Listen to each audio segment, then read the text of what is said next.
Hey everybody, it's Jason Blaha here, and I saw something this morning that I wanted to share with everyone because it's something that I've talked about in the past, and it's nice to see this topic come up and a very experienced coach who's also been on top 20 on Powerlifting Watch actually say almost the same things that I have said in videos regarding the pause deadlift, because the pause deadlift keeps coming up. And I know since Johnny Candito endorses it, and Johnny's younger than me, has better genetics than me, and quite frankly has a tremendously better total and Wilks score than me, people aren't always going to take what I say seriously on this.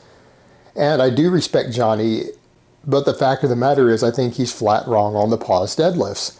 And Paul Carter, you guys can see his statements of what he said about them there.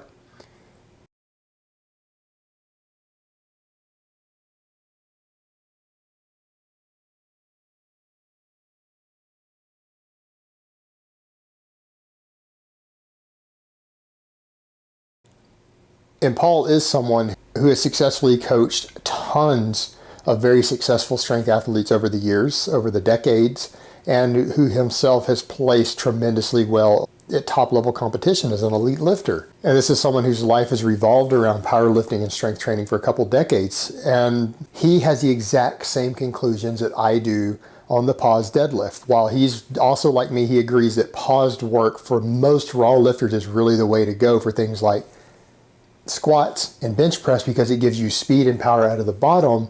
The pause deadlift doesn't, because it essentially trains you to decelerate. And I know Johnny goes on and on about the flat back issue, but it's not the best way to resolve stuff like that. Paul and I both agree that the block pulls, which I brought up in the Q&A this week, the block pulls, if you have a sticking point, might be the best way for you to work around that if you need to.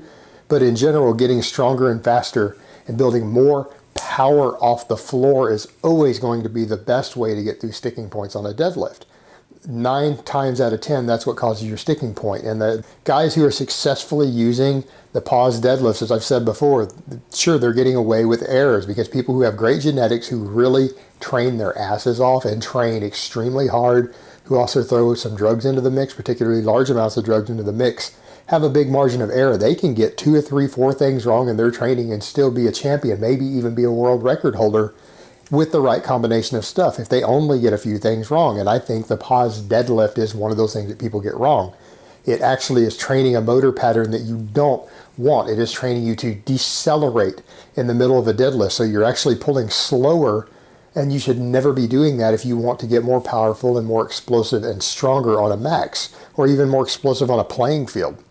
So starting from a dead stop with a pause is fine, because that can help you to build speed, but the deadlift already has that built in. So what people should consider, rather than the pause deadlift, again, might be speed pulls or deficit pulls, so that you train yourself to get more explosive and faster off the floor.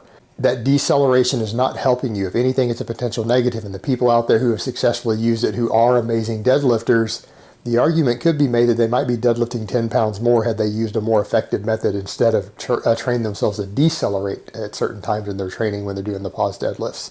So again, I'm not a fan of it. I would much rather see someone just do regular deadlifts or deficit deadlifts or speed pulls over the pause deadlifts.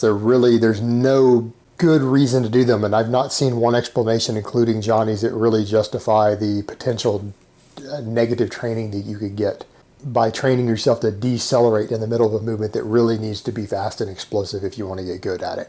All right, guys, that's really all I have to say on that today. I hope it's been informative, and I will talk to you guys next time.